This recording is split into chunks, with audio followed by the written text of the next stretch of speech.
Είναι.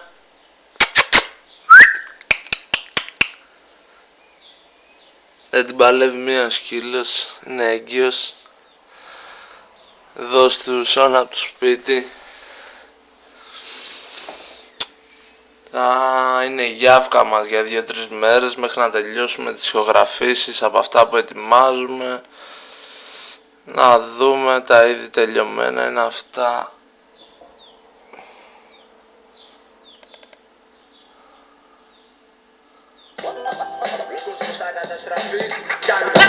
Κάνουμε μόνο ζημιά.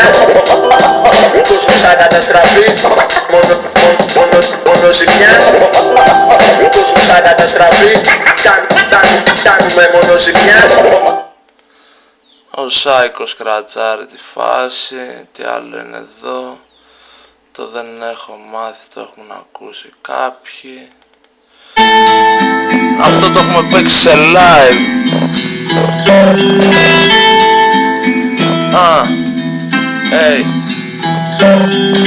Μέσα στη νύχτα αλλάζουνε τα πρόσωπα. Μπερδεύεσαι όταν σου φαίνονται όλα άλλο κοντά. Βαρύ κεφάλι και μια βόλτα ξημερώματα. Συχνά αλλάζουν τη διάθεση σου αυτόματα. Είναι απόδραση από το συνηθισμένο. Δεν σε καταλαβαίνω όταν με βλέπεις καλωμένο. Στο που και που γίνομαι και ταξιδεύω και καλός ή κακός. Εκεί με βλέπω εθισμένο επομένως. Εδώ έχουμε και Sick Nick. Για να το προχωρήσουμε, ακούσουμε λίγο Sick Nick. Και Scratch Psycho. Στο ίδιο μήνυμα όταν θα ακούς το μπαμ μπαμ δεν είδες τίποτα. Παιδί με αυτοπεποίθηση. Παιδί με αυτοπεποίθηση. Παιδί με αυτοπεποίθηση. Τα λέει τα πράγματα όπως είναι. Δεν τα κάνει όλα μονάχα για το θεατρίνε.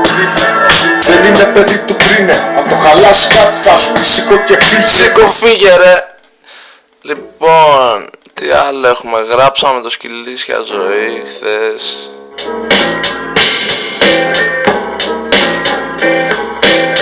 Γράψαμε και το Σκέψη και Καπνή.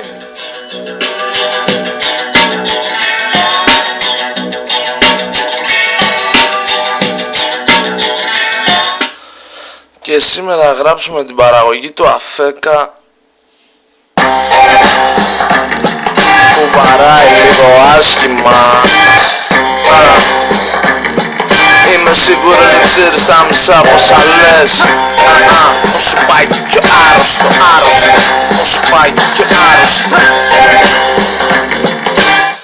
Και μένουν ακόμα μερικά, όπως και κάτι εκπληξούλες. Και καλά εκπληξούλες τώρα, ξέρεις. Αλλά σύντομα θα τα ακούσετε όλα αυτά. Εδώ πέρα από τη Γιάφκα, τον Κολεκτίβα. Γεια σας.